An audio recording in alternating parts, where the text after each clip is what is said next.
আচ্ছা, তাহলে আজকের ক্লাসে আমরা হচ্ছে ভার্টিক্যাল মেম্বার ডিজাইন করব, আর হচ্ছে আমরা ওয়েব মেম্বার অথবা আমাদের যে ডায়াগোনাল মেম্বার আছে সেটা ডিজাইন করা শিখবো। আমি আপনাদের একটু চিত্রটা আবার দেখে আনি। যারা গত ক্লাসে বুঝেন নাই তারা আজকে থেকে আবার খেয়াল করলে বুঝে যাবেন। যেমন দেখেন, এই যে আমাদের মেইন যে ট্রাসের চিত্রটা ছিল, এই যে এটা। তো আমি বলে আসছি যে আমাদের এই যে এই মেম্বারগুলো ছিল টপ কর্ড মেম্বার, আর আমাদের এই যে এই মেম্বারগুলো ছিল বটম কর্ড মেম্বার, আর এই যে উল্লম্বভাবে যেগুলো আছে এগুলোকে আমরা বলি ভার্টিক্যাল মেম্বার। যেমন হচ্ছে U1 L1 এটা আমাদের একটা ভার্টিক্যাল মেম্বার, U3 L3 এটা একটা ভার্টিক্যাল মেম্বার, U2 L2 এটা একটা ভার্টিক্যাল মেম্বার। আর ডায়াগোনাল বলতে বোঝানো হচ্ছে এই যে আমাদের যে কোনাকুনি মেম্বারগুলো আছে, যেমন আমি যদি বলি U1 L2 তাহলে এটা আমার একটা ডায়াগোনাল মেম্বার। যেমন এই যে U2 L3 এটা আমার একটা ডায়াগোনাল মেম্বার, U4 L3 এটা আমার একটা ডায়াগোনাল মেম্বার। তো গত ক্লাসে আমরা এই টপ কর্ড মেম্বার এবং বটম কর্ড মেম্বার ডিজাইন করা শিখে আসছি। আজকে হচ্ছে আমরা এই ভার্টিক্যাল মেম্বার এবং এই ডায়াগোনাল মেম্বারটা ডিজাইন করা শিখব, কিন্তু প্রসিডিউর একদম হুবহু সেম। আচ্ছা, তাহলে আমরা স্টার্ট করি, দেখেন বুঝতে পারেন কিনা। তাহলে আমি বলে আসছি যে এই যে আমাদের এখানে যে টেবিলটা ছিল, তো এই টেবিলের ক্ষেত্রে আপনারা যদি একটু খেয়াল করেন, এই যে টপ কর্ড মেম্বারের ক্ষেত্রে আমরা গত ক্লাসে দেখে আসছি, বটম কর্ড মেম্বারও দেখে আসছি। আজকে যে ভার্টিক্যাল আসবো, তো ভার্টিক্যাল মেম্বারের ক্ষেত্রে আপনাদের প্রথমে যেটা খেয়াল করতে হবে যে এটা টেনসাইল ফোর্সটা কত। এই যে আমি একটু দেখাই, তাহলে দেখেন ভার্টিক্যাল যে মেম্বারটা আছে, ভার্টিক্যাল মেম্বার 3 নম্বরে, তাহলে এটা সর্বোচ্চ টেনসাইল ফোর্সটা কত আমরা একটু দেখি। তো বলছি যে ম্যাক্সিমাম টেনশন এবং ম্যাক্সিমাম কম্প্রেশন এই দুইটা ভ্যালু আপনাদের নিতে হবে। যেমন এই যে ভার্টিক্যাল অনেকগুলো মেম্বার আছে, এর মধ্যে আপনারা যদি দেখেন যে আমার সর্বোচ্চ ফোর্সটা কিন্তু আসতেছে -5.093 চেয়ে বেশি আসছে -5.23, তাহলে এটা হচ্ছে ম্যাক্সিমাম কম্প্রেশন। এবং এইটার সাথে আমার যে টেনশনটা আছে এইটাই কিন্তু আমাদের ম্যাক্সিমাম টেনসাইল ফোর্স। এর চেয়ে বেশি দেখেন আর কারো নেই। এই 6টা মেম্বার হচ্ছে আমাদের ভার্টিক্যাল, এর মধ্যে আর একটারও এটার চেয়ে বেশি নাই। তাহলে খেয়াল করেন আমাদের কম্প্রেসিভ ফোর্স নিব আমরা -5.23, আর আমরা টেনসাইল ফোর্স নিব 5.902। আর আপনারা নেবেন আপনাদের রোল নাম্বারের শেষে যে ডিজিট আছে সেটা যোগ করে দুইটার সাথে সেই ভ্যালুটা নেবেন। তাহলে আমি ডিজাইন করে দেখাচ্ছি, খুব ইজি। আমাদের গত ক্লাসে এগুলো আমি বলেই ফেলছি, আজকে জাস্ট সেটা আবার রিপিট করা হচ্ছে। আচ্ছা, তাহলে যাই আমি ডিজাইনে।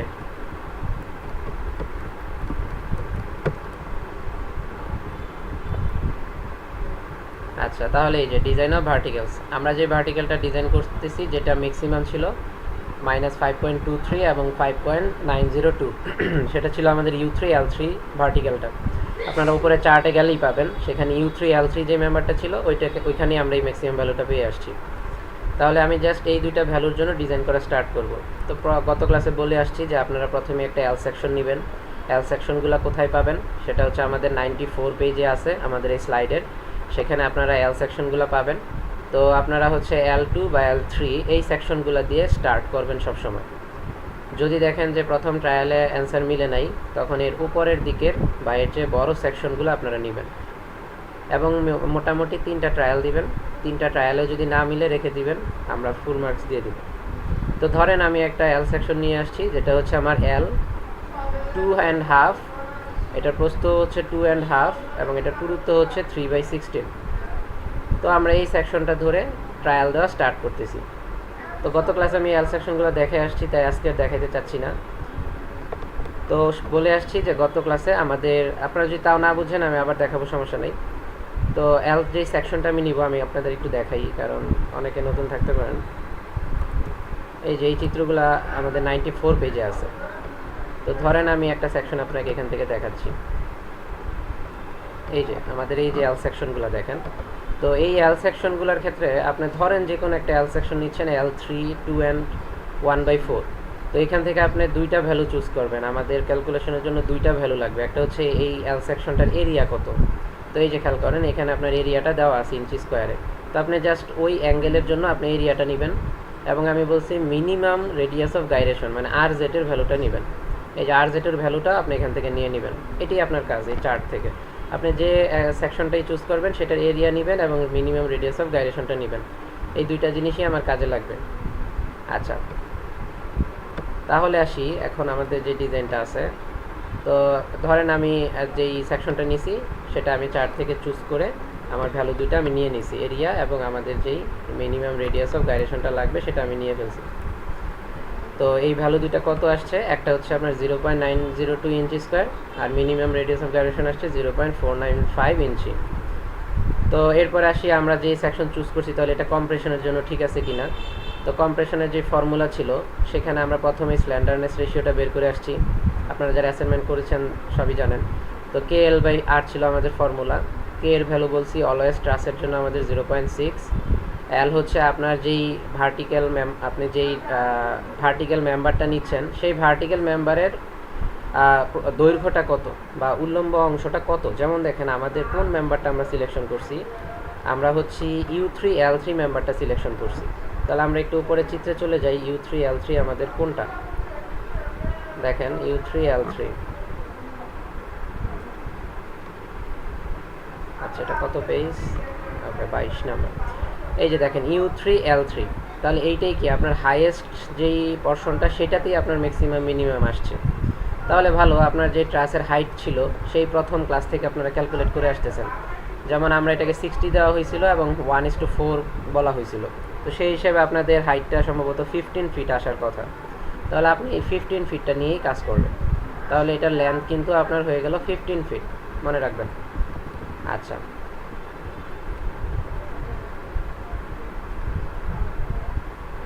তাহলে আমরা লেন্থ পেয়ে গেছি 15 ফিট। তাহলে KL/4 আর এর জায়গায় আমরা এই ভ্যালুটা বসাবো। চার একটু উপরে।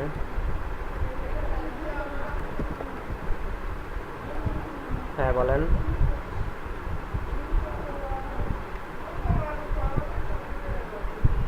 আরেকবার বলেন, একটু কথা কেটে গেছে। হ্যাঁ, এবার বলেন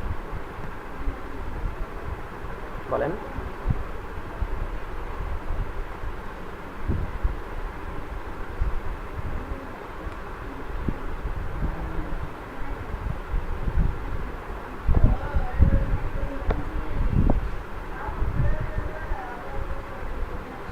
কেন আপনাদের লেন্থ কত দেওয়া ছিল ট্রাসের?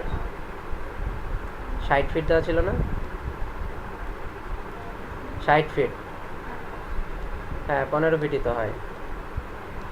60 ফিট ছিল না আপনাদের লেন্থ? তাহলে 60 হলে আপনি 1:4 কত হয়? অনেকে ভুল করছেন, ওই যে 1:6 নিয়ে করছেন। যদি 1:6 নিয়ে প্রথম থেকে করে আসেন তাহলে সমস্যা নেই। অনেকে 1:6 নিয়েছেন, আমাকে ফোন দিয়ে কে যেন বলছিলেন যে স্যার আমি তো 1:6 নিয়ে করে ফেলছি। ঠিক আছে, আবার যারা 1:6 নিয়ে করছেন তাদের 10 ফিট আসতে পারে। তো ওইটা নিয়ে যদি সব ক্যালকুলেশন করে আসেন ওইটা নিয়েই করবেন, ঠিক আছে। আচ্ছা, তাহলে ডায়াগোনালে আমি যেটা বললাম যে আমাদের যে লেন্থ আসছে আমরা ভার্টিক্যালে সেই লেন্থটা নিব, আপনাদের ক্যালকুলেটেড যে ভ্যালুটা আসছে। Okay fine. তো আসার পরে আপনি তো এখানে জাস্ট ভ্যালু বসাবেন, আর তো কোনো কাজ নেই। আর এর ভ্যালু তো এই যে বের করেই রাখছেন, বসিয়ে দেবেন। আপনার যেই 10 ফিট আসলো এটাকে আপনি 12 দিয়ে গুণ দিলে এটা ইঞ্চিতে চলে যাবে। ওই ভ্যালুটা আমি এই জন্য 12 দিয়ে গুণ করা হয়েছে। যে ভ্যালুটা আসছে এটা হচ্ছে আমাদের স্ল্যান্ডারনেস রেশিও। আর modulus of elasticity of steel এর ভ্যালু অলওয়েজ মুখস্থ 29,000 KSI। আর ইল স্ট্রেস যেটা আমাদের স্টিলের সেটা হচ্ছে আমরা A36 স্টিল ইউজ করি, এই জন্য আমাদের 36 KSI মুখস্থ। তো আমি সিসির একটা ভ্যালু বের করব। আমি বলছিলাম ইম্পেরিক্যাল একটা ফর্মুলা π√2/2IC/FY। এখানে আপনি জি এর ভ্যালু বসিয়ে দিবেন 29,000 KSI আর FY এর জায়গায় বসিয়ে দিবেন 36 KSI। আপনি পেয়ে গেছেন সিসি এর ভ্যালু। এরপর বলা হয়েছে যে আপনার KL/R যেটা স্ল্যান্ডারনেস রেশিও ছিল সেটা আপনার সিসির চেয়ে যদি ছোট হয় তাহলে একটা ফর্মুলা ছিল, আর বলছিলাম যদি বড় হয় তাহলে আরেকটা ফর্মুলা। তো ছোট হলে যে ফর্মুলা সেটা আপনাদের বটম কোডে কাজে লাগছে। আর খেয়াল করেন এবার কিন্তু আমাদের সিসির ভ্যালু খেয়াল করছেন যে আমাদের স্ল্যান্ডারনেস রেশিও চেয়ে কিন্তু এবার কম আসছে। তো আগেরবার KL/R এর ভ্যালুটা কিন্তু আমাদের কম আসছিল, সিসি বেশি আসছিল। এবার আমাদের সিসি কম আসছে, KL/R এর ভ্যালু বেশি আসছে। তো আমি এই দুইটা সূত্র গত ক্লাসে লিখে দিয়েছি, গত ক্লাসে ভিডিওতেও আছে। তাহলে আমরা এবার সূত্র ইউজ করব হচ্ছে আমাদের 12π²E/23 × KL/R²। এবার কিন্তু সূত্রটা আমাদের ছোট হয়ে গেছে, অনেক ইজি একটা ফর্মুলা। তো ফর্মুলাতে আপনি জাস্ট ভ্যালুগুলো ইনপুট দেন। এই যে এর ভ্যালু তো আপনি জানেন। আচ্ছা, এখানে একবারে করে ফেলা হয়েছে। একদম পাইয়ের ভ্যালু বসায় দিছে, এর ভ্যালু বসায় দিছে, 23ও বসায় দিছে। বসায় দিলে আমাদের 1,49,000 উপরে আসে, আর নিচে KL ডিভাইডেড আর হোল স্কোয়ার থেকে যায়। তো KL বাই আর এর ভ্যালু তো আপনি উপরে পাইছেন, এই যে এই ভ্যালুটা, এটা আপনি এখানে বসিয়ে দিবেন, এই যে বসানো হয়েছে। তো বসানোর পর যে ভ্যালুটা আসছে সেটা হচ্ছে আমাদের অ্যালাউবেল স্ট্রেস। তাহলে অ্যালাউবেল স্ট্রেসের আমরা এই ফর্মুলাটা এবার ইউজ করব। যদি KL by R less than হইতো তাহলে আমরা গত ক্লাসের সূত্রটা ইউজ করতাম, ওটা একটু বড় সূত্র ছিল। আচ্ছা, এফে পেয়ে গেছেন। এখন আপনার কাজ হচ্ছে, এটা যেহেতু স্ট্রেসে আছে, কিপ পার ইঞ্চি স্কোয়ার, এটাকে আপনি এরিয়া দিয়ে গুণ করে এটাকে কিপে নিয়ে যাবেন, মানে ফোর্সে নেবেন। তো এরিয়াটা কিন্তু আপনি উপরে এই যে সেকশন থেকে বের করে রাখছেন, এই যে এরিয়াটা, এই এরিয়াটা জাস্ট আপনি মাল্টিপ্লাই করে দিবেন। মাল্টিপ্লাই করে দিলেই দেখেন আপনার যেই ফোর্সটা আসছে এটা হচ্ছে আমার কিপে আসবে, এই যে কিপ। তো এবার দেখেন আমাদের সবসময় নিয়ম হচ্ছে অ্যালাউবেল যেই ফোর্সটা আসতেছে সেটা অবশ্যই আমার ডিজাইনের যেই কম্প্রেসিভ ফোর্সটা ছিল সেটার চেয়ে বেশি আসতে হয়। তাহলে আমাদের আসছে কত, 6.35, আর কম্প্রেসিভ স্ট্রেংথ ছিল কত, যেটা আপনি চার্ট থেকে নিয়ে আসছেন, সেটা হচ্ছে আপনাদের -5.23। আচ্ছা, -5.23, আর আমাদের আসছে হচ্ছে 6 পয়েন্ট সামথিং, তাহলে বেশি আসছে। তো যদি বেশি আসে তাহলে তো আমরা এটাকে বলি ওকে। তাহলে দেখেন আমার ডিজাইন কিন্তু ওকে হয়ে গেছে। যদি না আসতো, আমাদের অ্যালাউবেল স্ট্রেস যদি কম আসতো, তাহলে আপনাকে আবার একটা ট্রায়াল দেওয়া লাগতো এর চেয়ে বেশি বা উপরের সেকশন নিয়ে।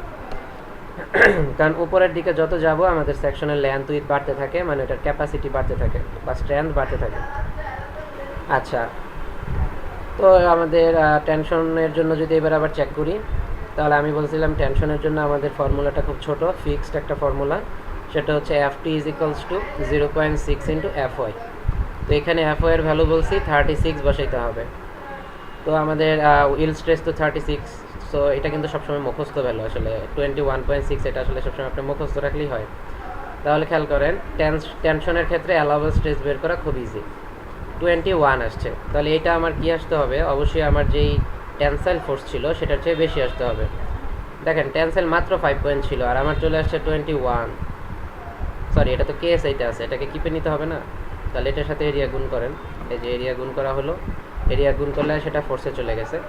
আচ্ছা, 19 পয়েন্ট সামথিং কিপ আসছে, আর টেনসাইল ফোর্স ছিল মাত্র 5 পয়েন্ট সামথিং। তাহলে আমাদের কিন্তু অ্যালাউবেল ফোর্সটা অনেক বেশি আসছে, তাহলে এটাও কিন্তু আমাদের ওকে আছে। তাহলে আমি বলতে পারি যে আমার কম্প্রেশন এবং টেনশন দুই ক্ষেত্রেই আমার এটা ওকে হয়েছে। তো গত ক্লাসটি আবার আমরা রিপিট করলাম, ব্যাপারটা এরকম, হুবহু সেম জিনিস। এখন যদি আপনাদেরকে বলি যে ডায়াগোনাল মেম্বার আপনারা ডিজাইন করবেন, তাহলে খেয়াল করেন ডায়াগোনাল মেম্বারের ক্ষেত্রে আপনি দেখবেন যে কার ক্ষেত্রে কম্প্রেসিভ ফোর্স এবং টেনসাইল ফোর্সটা ম্যাক্সিমাম। এখানে দেখানো হচ্ছে U2L3 এবং U4L3, দুইটার ক্ষেত্রে আমাদের সেম ভ্যালু আছে, দুইটার ক্ষেত্রে ম্যাক্সিমাম টেনসাইল এবং ম্যাক্সিমাম কম্প্রেসিভ ফোর্স। তাহলে যে কোনো একটা ডিজাইন করলেই তো হয়ে যাচ্ছে। তো আমাদের U2L3 ক্ষেত্রে আপনি ওই যে উপরের চার্টে যদি যান ট্রাসে, সেখানে আপনি ম্যাক্সিমাম কম্প্রেসিভ ফোর্সটা পেয়ে যাবেন। এটার সাথে আপনার আইডি নাম্বারের লাস্ট ডিজিটটা অ্যাড করে নেবেন। আবার ম্যাক্সিমাম টেনসাইল যে ফোর্সটা, এটার সাথে আপনি আপনার যেই আইডি নাম্বারটা আছে সেটা অ্যাড করে নেবেন, লাস্টের ডিজিটটা।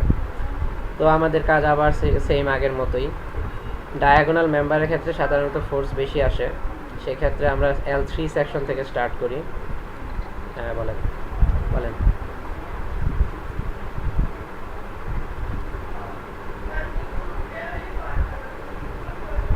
আপনার কথা কেটে যাচ্ছে, আমি কিছু শুনি নাই, আবার একটু বলতে হবে।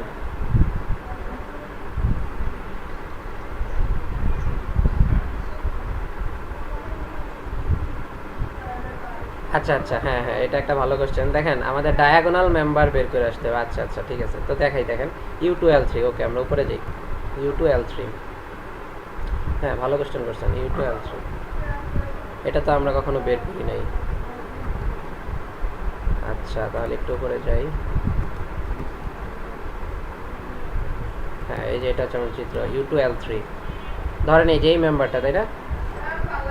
আচ্ছা, দেখেন ট্রিক্সটা কী হবে আমি বলি। এটা আমাদের একটা সমকোণী ত্রিভুজ বা রাইট অ্যাঙ্গেল। তো সমকোণী ত্রিভুজের ক্ষেত্রে আপনি অতিভুজ বের করতে চাচ্ছেন। তো আমরা তো সমকোণী ত্রিভুজের ক্ষেত্রে একটা ফর্মুলা সেই 9-10 থেকে জানি, অতিভুজ স্কোয়ার সমান ভূমি স্কোয়ার প্লাস লম্ব স্কোয়ার, এটা সবাই জানেন। খেয়াল করেন আপনার কিন্তু এই যে এই ডিস্টেন্সটা তো আপনার জানা, ওই যে বটম কট ডিজাইনে আপনি এই ডিস্টেন্সটা জানেন। আর এই ডিস্টেন্সটাও কিন্তু আপনারা বের করতে পারছেন। যেমন দেখেন, আমার যদি এটার ভ্যালু হয় 15, ঠিক না? তাহলে এটা কত হবে? এখানে আপনার কয়টা পয়েন্ট? এই যে দেখেন, একটা পয়েন্ট, দুইটা পয়েন্ট, তিনটা। মানে আপনি যদি এখানে আমি একটু দেখাই, দাগ দিয়ে দেখাই, একটু টাফ হবে এটা আপনাদের বের করতে। দেখেন তারপরেও, এই যে দেখেন, ধরেন এটাকে যদি আমি টেনে এইখানে আনি, এই যে এতটুকু। আবার দেখেন এই বিন্দুটাকে যদি এখানে কল্পনা করি, ওকে, তাহলে খেয়াল করছেন যে আমাদের এই যে দৈর্ঘ্যটা ছিল এটা আসলে তিনটা ভাগে ভাগ হয়, সমান তিনটা ভাগে ভাগ হয়। যদি আপনাদের 15 থাকে তাহলে প্রত্যেকটা ঘরের মান আসলে 5 করে। যেমন এইটা 5 ফিট, এটা 5 ফিট, এটাও 5 ফিট। তো আপনার যেই অংশটা লাগতেছে U2 L2, এটা তাহলে আসলে 10 ফিট হবে না? দেখছেন, এটা কিন্তু 10 ফিট আপনাদের। আমি একদম ক্যালকুলেট করেই বলে দিচ্ছি, এটা 10 ফিট। আর এটা আপনাদের যেই বটম কর্ডের লেন্থ আসছে, তাহলে আপনি ভূমিও জানেন, লম্বও জানেন, আপনি অতিভুজটা বের করতে পারবেন না? পারবেন? ওকে, ঠিক আছে, ঠিক আছে, ওকে। হ্যাঁ, এটা ভালো একটা কোশ্চেন ছিল, নতুন একটা জিনিস। আচ্ছা, তারপরে তাহলে হ্যাঁ, এই ডিস্টেন্সটা আপনি পেয়ে যাবেন তখন। আর বাকি জিনিস সব আগের মতো, এই যে ম্যাক্সিমাম কম্প্রেসিভ ফোর্স নেবেন, টেনসাইল ফোর্সটা নেবেন, সেকশন চুজ করে সেটার এরিয়া নেবেন এবং রেডিয়াস অফ গাইরেশন নেবেন। ওই আগের মতোই আপনি স্ল্যান্ডারনেস রেশিওটা বের করবেন এবং আপনি সিসির ভ্যালুটা বের করবেন। করে দেখবেন যে আপনার সিসির ভ্যালু এখানে কি স্মল আর আসছে, KL/R বেশি আসছে। তাহলে আমরা এই ছোটো ফর্মুলাটা ইউজ করব, 12 pi square E divided 23 into KL/R whole square. এখানে KL/R এর ভ্যালু বসিয়ে দিব, তাহলেই আমাদের চলে আসবে অ্যালাউয়েবল ফোর্স আগের মতোই। সেটা আমাদের স্ট্রেসে আসবে।